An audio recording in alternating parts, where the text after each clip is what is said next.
What's going on, crazy ones? This is the 19th episode of the Crazy One podcast. As always, I'm your host, Stephen Gates, and this is the place if you want to come to find out more about creativity, leadership, design, trends, and a whole host of other things that matter to creative people.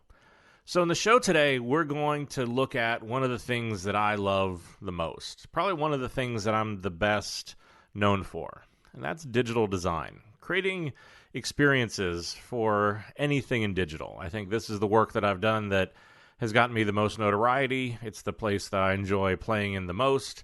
And so I wanted to share a couple things with you guys. And I think what I really wanted to do was to share, where do I think digital is going? What are the things that I look at whenever I look at new technologies? Whenever I sit down to design something new in digital, what are the things that I'm thinking about? What are the things that I'm looking at? And so I've tried to break it down into really 4 areas that I think are going to be the next big thing. That these are the things that are really driving what's going on in digital. And by digital, we can mean social media. We could mean websites. We could mean apps. We could just mean any interaction that's taking place on a digital platform.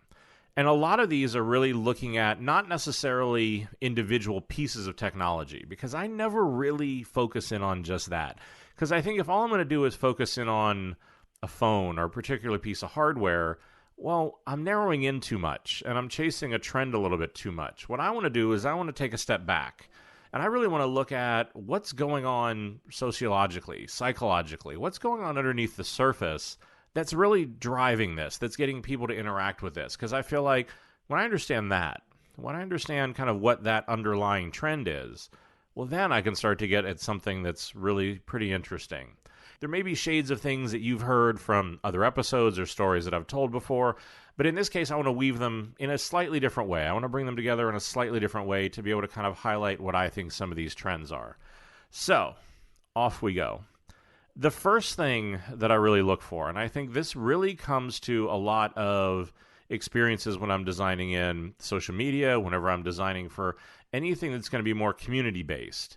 Well, I'm looking for things that are what I call spendable. And to explain what spendable means, I need to introduce you to somebody. As we all know, we're all on social media. We're on Facebook and Instagram, Snapchat, everything else. And what's become fascinating to me is that over that time, it's watching what has become famous, what has become interesting, what have my friends started to post on social media that starts to get a lot of attention. Well, one of the most interesting characters, I guess, who emerges on my social media timelines with great regularity is a dog named Potatoes. And Potatoes was named by 2 adults. No children were involved in the naming of this dog. And Potatoes used to live in New York City. Potatoes now lives in Florida. And at one point, Potatoes' parents got married. And like any modern dog, Potatoes had a choice to make. Potatoes had to think about, well, what am I going to do for a last name? And so Potatoes now appears on my social media timelines as Potatoes, to protect the innocent, we'll call it Jones Smith. So a dog with a hyphenated last name. And so my timeline is now filled with these fascinating photos of Potatoes. There's Potatoes when he takes a bath, when he goes to the vet, but then it starts to range out into the slightly more exotic and a little bit more interesting. There's Potatoes for Halloween whenever he dresses up in his sombrero and his little blanket. There's Potatoes for all sorts of other Halloween costumes. And I mean, all these just fascinating things. My personal favorite is there are photos of Potatoes whenever he drinks. I wish that I was kidding about that, but he actually apparently steals drinks out of his parents' martinis, and so Potatoes gets a little sloshed. But why do we care, right? Why am I talking about this? We're talking here about digital, we're talking about trends, we're talking about spendable. Well, what I think that does is it highlights a trend that's really gone on in digital and in the digital ecosystem, where what social media and what so many of these different digital experiences has done is that they brought this unprecedented social transparency into the world. It lets you see what your friends are all up to. The challenge and the problem has been what it lets you see is just how boring they are. And that's really a huge problem, is that, well, we can see in everybody's lives and we see that we're not always that interesting all the time. And so what it's done is it started to basically make everybody act like a little brand. And they suddenly are very concerned with the same things that you would be concerned with if you were building a brand. They're concerned about their image, their tone of voice, their differentiators, all these other things. You can often see, like, okay, if we just look at the image that you show the world, your brand image, well, how often do you see your friends, and if you don't notice this, take the next week and just watch. See how often they update their profile photo. And it can never just be a normal profile photo. Well, of course not. It has to be something standing on the top of the mountain, looking into a sunset with a bald eagle on your shoulder, some epic, overdone moment that has to be captured and has to be put out there. We've seen entire companies have transformed their product to start to account for this. You start to see things like Twitter a few years ago. They changed the entire page of what you would come to for your own personal profile because now it has this massive image across the top where you used to just have this little avatar. But that's the thing. This is what's given rise to Instagram and Snapchat and everything else, is because we can now broadcast this wonderful image of ourselves that we can now put out there. It's even given rise to, I think, 2 years ago, one of the 2 contributions to the English language along with twerking was the concept of the selfie.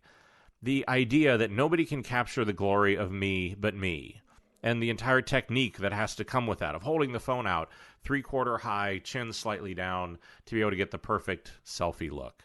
For me, the funniest thing I had ever happened with this was, I don't know what, maybe a year and a half ago, my wife and I were in Miami. We were having brunch at one of our favorite spots on South Beach, and the table next to us was empty, and 4 friends come and sit down. It was one of the woman's birthdays. And so I'm not necessarily paying attention. My wife and I are making small talk, and I look up to see that one of the friends is dislocating the better part of his upper body, trying to crane his arm out to take a selfie of the 4 of them. My wife, being the nice person that she is, offered to take the photo for them. The guy's reaction for me was absolutely priceless.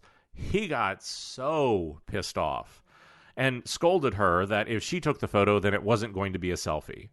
And I'm left thinking, thank God, if we're going to protect the sanctity of anything, that we're at least protecting the sanctity that a selfie is still a selfie.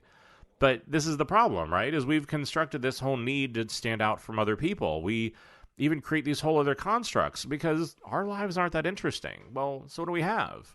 We have Throwback Thursday. We have Flashback Friday. We have all these other things that allow us to be able to draw from the entire archive of our lives to pull forward the moments that were interesting so that this week, if we aren't doing anything particularly good, well, we can still be interesting. So we just do that from an image standpoint. Then you have like the tone of voice standpoint. The easiest one to look at for this is be able to look at just Twitter. Good grief. I mean, like, I know most of the people that I follow on Twitter. I don't follow a whole lot of people. I have this kind of strange rule. I don't know where it came from. But in no social media channel will I follow more than 115 people. I've just figured out that if I follow more than that, the content goes by too quickly. I miss it. I actually want to pay attention. So if I'm at 115, I want to follow somebody else has to go out. Leads to a lot of fun conversations with your friends, but hey, it works for me. But if you look at Twitter, I know most of the people that I'm following. I've talked to them in real life. Look, these are smart people, but they aren't, these aren't Ernest Hemingways. These aren't people who are, particularly gifted at prose, but yet every time they write anything on Twitter, it's like, good Lord, they sound like it's Yoda writing fortune cookies. It's this ridiculously overdone sort of a thing. And because that's it, they're so concerned with their tone of voice. But ultimately, what people want out of digital experiences, and ultimately why I tell this whole story, is that what people want more and more from any sort of a digital experience is that they want content, they want information, they want something that's going to let them stand out from the crowd, even in the most innocuous ways. This is why all of a sudden there's custom emoji kits so that you can show what it is that you stand for. But this is what it is that we do, is that anytime that we do anything, anytime that anything happens that lets us stand out from the crowd, we have to document it. I mean, I'm guilty of this. I mean, good Lord, whatever I was quoted in an Apple keynote a couple months ago, I mean, you couldn't go near any one of my social media channels without seeing it there. I think this is why stupid people are still famous. Because the reality is, if I go to a Britney Spears concert and I check in there, Well, I know that she's a mess. Her product's a lie because she lip syncs. But the reality is it still gets a reaction from people, and it still gets you to be able to get noticed. But this is what people want. They want these experiences. They want content. They want, I call it experiential currency. And experiential currency are really just these things that people get, whether it's content, whether it's experiences, whether it's photos, whether it's something to help them stand out from the crowd. Because that's the problem, is that we're now all in this branded arms race to be the most interesting and to be the one who can get the most followers and to do things like this. And well, the reason why I care about that is because whenever I'm designing for digital, if I can tap into this, if I can tap into this experiential currency, well, then what I know is that I can create content, I can create experiences, I can create these sort of things that people will talk about. They'll spend that currency back into their digital network. They'll do it through tweets or photos or check-ins or app reviews or anything like that. I think, in a big way, that's the whole point behind this podcast. I want to share a bunch of information with people. I want to teach, yes. But at the end of this, I also ask for everybody to leave a review because I want to be able to stand out from the crowd from everybody else. I want more listeners. I want more followers. I'm not immune to this, even though I understand what's going on. But I think that's the thing that you need to think about are how can you start to create and craft digital experiences that may be a little bit more spendable. It may be something that you understand that is a big driver and a big want for people to be able to share back into social media channels. And it can't just be the basic inane sort of a thing. It has to be real. It has to have some level of personalization. It has to have some level of value and meaning for them. And I'm going to come back to that word value a lot. But that's really what this needs to do. I think that the next big trend that I see that's happening a lot is the fact that whenever you design for digital, it needs to be painless. And I think painless can come in a lot of different forms. I think this is why we suddenly see the rise in the increased value in design, in UI, UX, and the want for simplification, because we want things to become simpler and easier. But in a lot of cases, if we're honest, that's just table stakes. Everybody's doing that. That's not going to make you that much different. That's not really going to let you stand out. The area where I think that it starts to get interesting around painless is where painless is starting to become interfaceless. Because that is a really interesting area. Because one of the things that you see is that for a lot of businesses, there is just inherently a certain level of complexity that they are never going to be able to get around. That it's either because of the number of products that they have, the size of their organization, just the way that things are going, it's increasingly hard to be able to go through and build navigations and experiences that really are painless. And then in some cases, that just isn't always possible. So that's why you started to see an interesting switch. Part of the switch is being led by voice-driven navigation and voice-driven experiences. This can be something like saying, "Hey, Siri."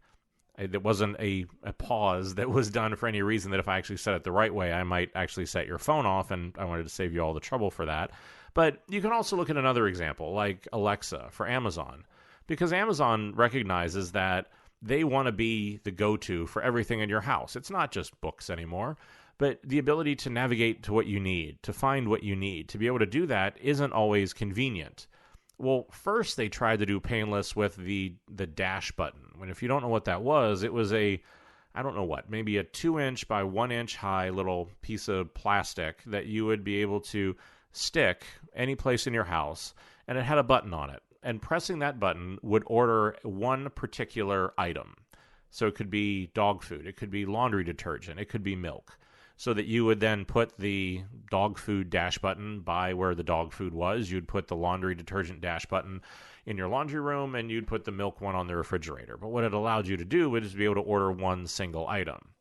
Well, obviously the downside of painless was that it was ugly, because all of a sudden I have these weird little branded plastic buttons all over my house, and they're single-purpose buttons.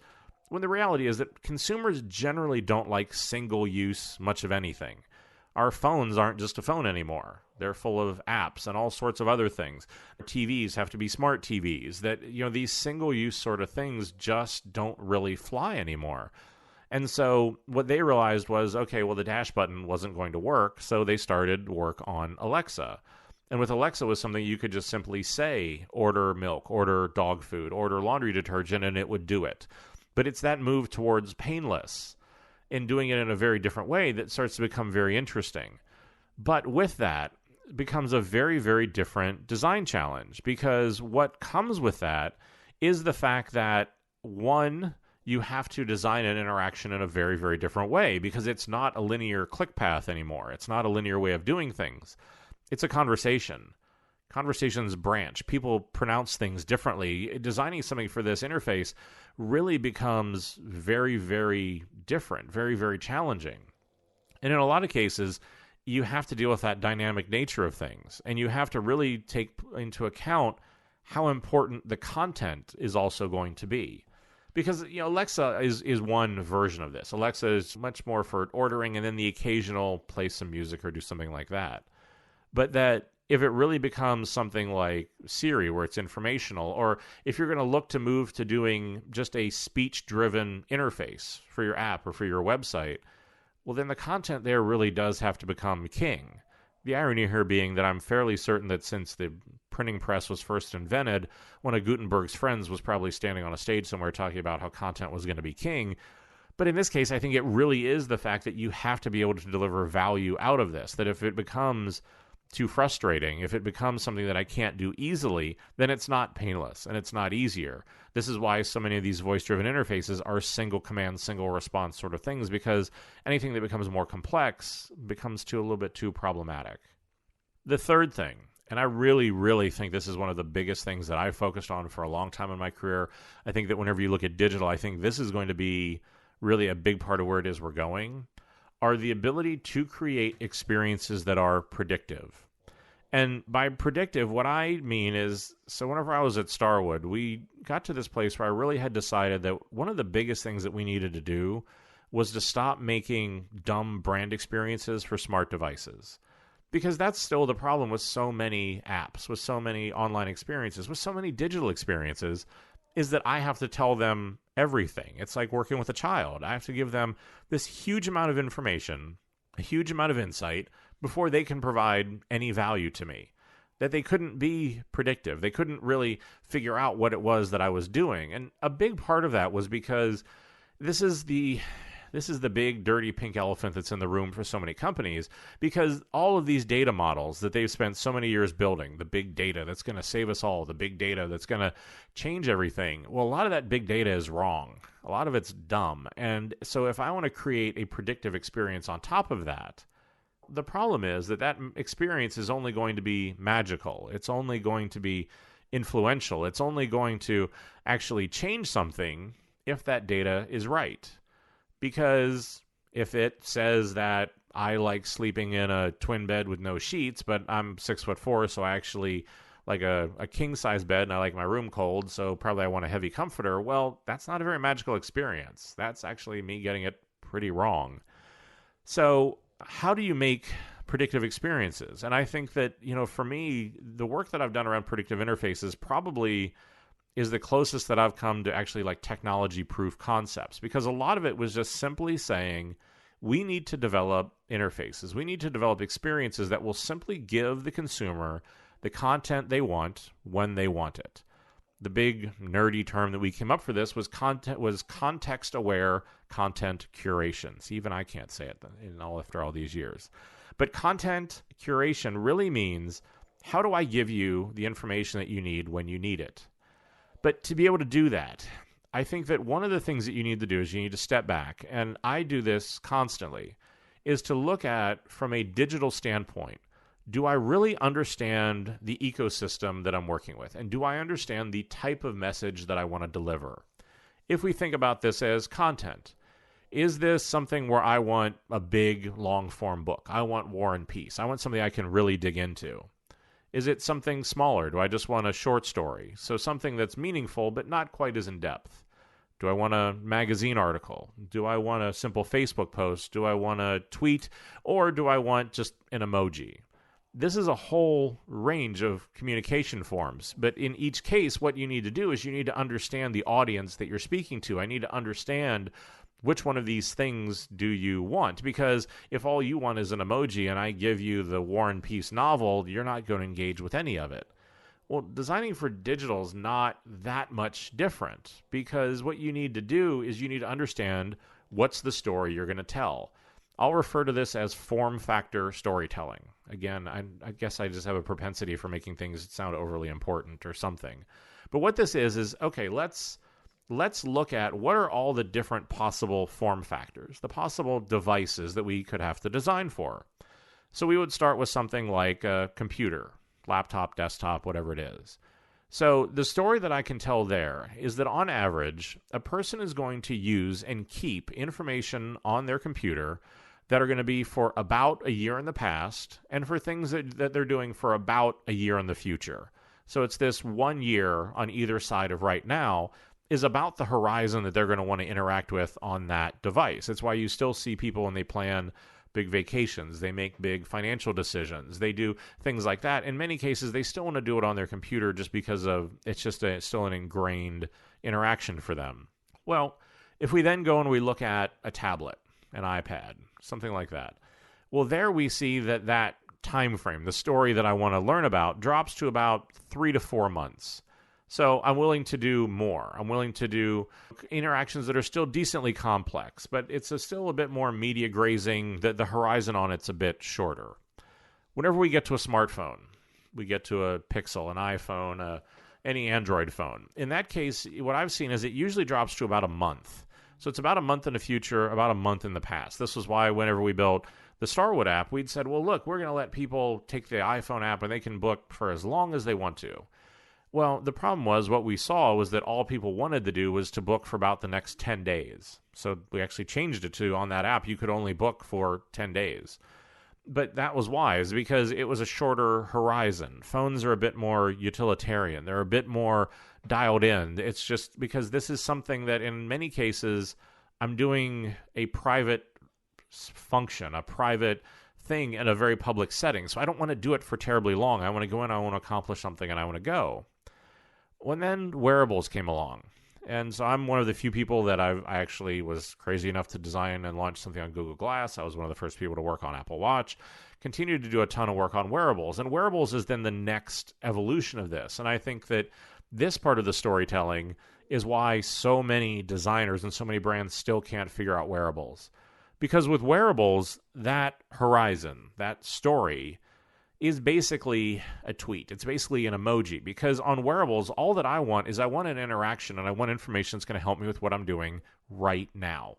Because the average interaction time on a wearable is 5 to 7 seconds for the complete interaction.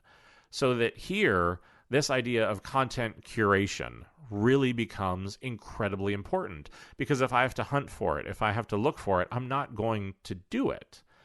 So how do you then start to build these more anticipatory experiences? And I think a lot of it for me really came from starting with doing two things. The first was using triggers. Triggers could be time. They could be location. They could be a whole host of things. Like whenever we had built the Starwood app, the trigger was that I knew that you were going to check into a hotel at a particular day. I knew you were going to be there for a particular length of time, and you were going to check out at a particular time. So I could make simple assumptions based on that. I could use GPS to know whenever you're close to the hotel. These were just basic, simple triggers that I could use to be able to do things like this. I think that the other thing is that companies need to get comfortable with being radically transparent about the data that they have on their consumers. Because if you want to build these proactive experiences, what you need to do is to make sure that what I know about these people is actually right. Well, the best way to do that is to just simply say, hey, this is what we think you like. This is what you've told us at different points in time. This is what we've collected. Is any of that right?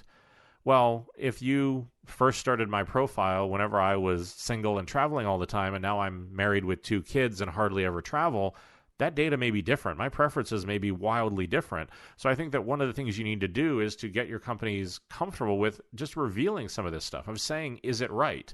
But whenever you do it, tell the consumers why you're doing it. What's the value they're going to get out of it? What are the things that you can do for them for doing it? Because if you don't, then it just feels like, okay, I'm going to get signed up for a bunch more junk email or something like that. Not that we're actually going to tailor this. And because of answering these questions, these sort of things will start to happen. That's going to make your life easier.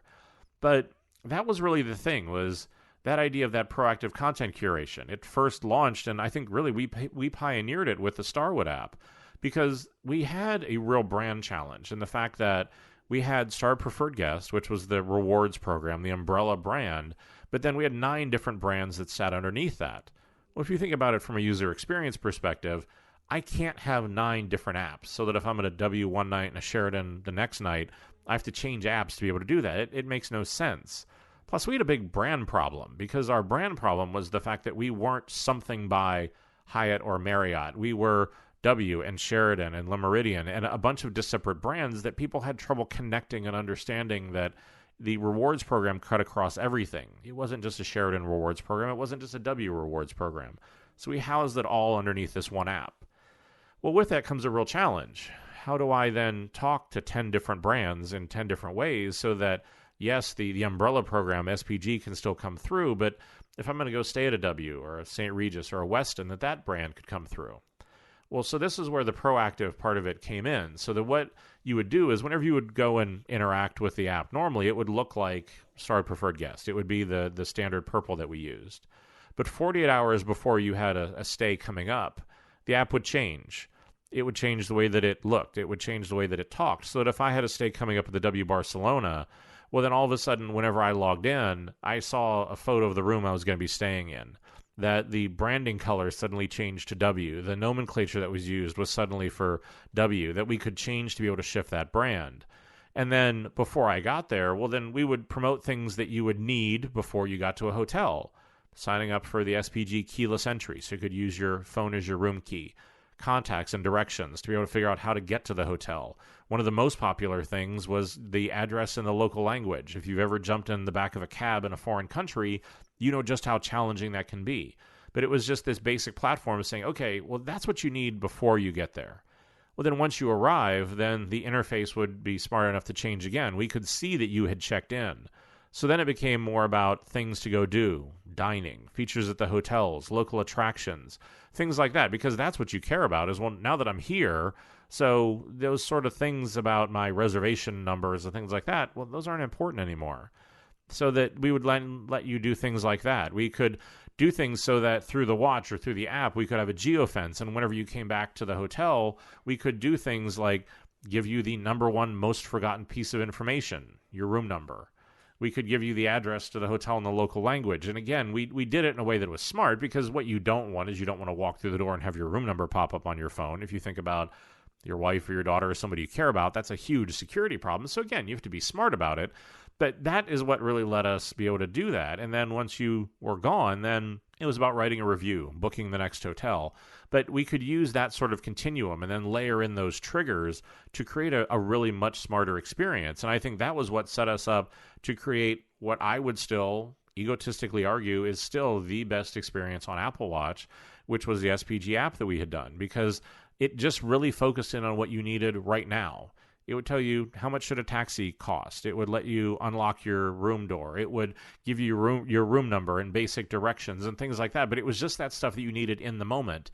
And we use notifications based on those locations to be able to help you with those things. So if it was the first time that you were checking to the hotel, whenever you tripped that geofence, it would pop up with the dates and your confirmation number, because sometimes you need those. Well, great, let's put it on your wrist. But I think that that's what you really have to think about are, how can you be more predictive? How can you provide value? Because that's really the challenge, is that unless you're in gaming or something like that, for the average brand, how do you create enough value that people want to keep these experiences, that people find value in them, that they want to hold on to them, and it's not just a transient sort of thing? Well, I think that the brands that can demonstrate this sort of proactive insight, the brands that can do things like this that really kind of show that they have real insight into their consumers, those are going to be the brands that win. Those are going to be the brands that really stand out. So I think that a lot of this concept of trying to take these different triggers and try to be a bit more proactive about it really is still a huge untapped frontier in digital design. And the last one that I'll see, and I think that this is really one of those things where people have changed, and this tends to happen. And the last thing that I would say is that I think experiences need to start to figure out how can they be more introspective. Because one of the things that I hear a lot is, and we've even talked about this a little bit before, I talked about painless, but not frictionless, because I think frictionless often is something that people will talk about, that's what they want more. It should be a frictionless experience, a frictionless experience. You hear it all the time. But I think that, honestly, a lot of the new economies inside of digital are really actually being shaped by consumers who want some degree of friction. They want something that's going to make them think, that's going to let them learn, that's going to let them grow and become something more. And that it really is becoming, the way that I guess I can only describe it is it's an expertise economy. And let me explain what that means. So I think as you look at these evolution of these new economies, just we've seen a lot of these sort of things come into play. In 1995, we saw Craigslist come in. So this was something where you could go out and you could start to get a whole host of things that you could really kind of want or need, but you sort of started to cut out the middleman. In 2008, we saw Airbnb. And this was an expertise economy in the fact that no longer did I want to live in what often felt like a sanitized hotel room. I wanted to be a local. I wanted to actually live in someone's home. I wanted more of a local's view of that. So that, yes, it did create some friction because I didn't have a maid that was going to clean my room every day. I didn't have somebody that was going to put new toilet paper on the roll or make my bed every night. And yes, that was some amount of friction, but it made it feel like I was actually living there. And that little bit of friction was something that people really liked. Also in 2008, we saw companies like TaskRabbit come along so that now all of a sudden I could have somebody come to my house and help get things done. And maybe I can work with them. Maybe they could do it on their own. But again, a little bit of friction. 2009, we saw the rise of Uber. And we've seen so many of these other sort of things in this expertise economy come along. One of the biggest ones that I see a ton of, and if you listen to the show at all, you know how big of a foodie I am, is that you've seen the rise of the Blue Aprons, the Plateds, the different services like this that will provide you with the ingredients to cook things, but it's still up to you to actually make the meal. They aren't delivering frozen, pre-cooked meals for you. Well, this is why, because there is the want to be able to cook, but there's not the want to go to the grocery store, to get the expense, to have to source the ingredients. But it is something that I want to do more of. I want to learn. And that little bit of friction really gets to a place of doing two things. I think one is that it's skill building, which we talked about, but it also helps create self-reflection. What do I want to do more of? What's the person that I want to be like? What are the sort of things that are going to change me? This is why you can do it for Plated so that I can figure out how to cook more and to be able to create a different connection with my family. Why it's with Airbnb, because I want to be able to kind of understand what's it like to really be somebody who lives in Paris. So I think that idea of bringing introspection, skill building, self-reflection into things, I think is applicable to, honestly, probably any industry.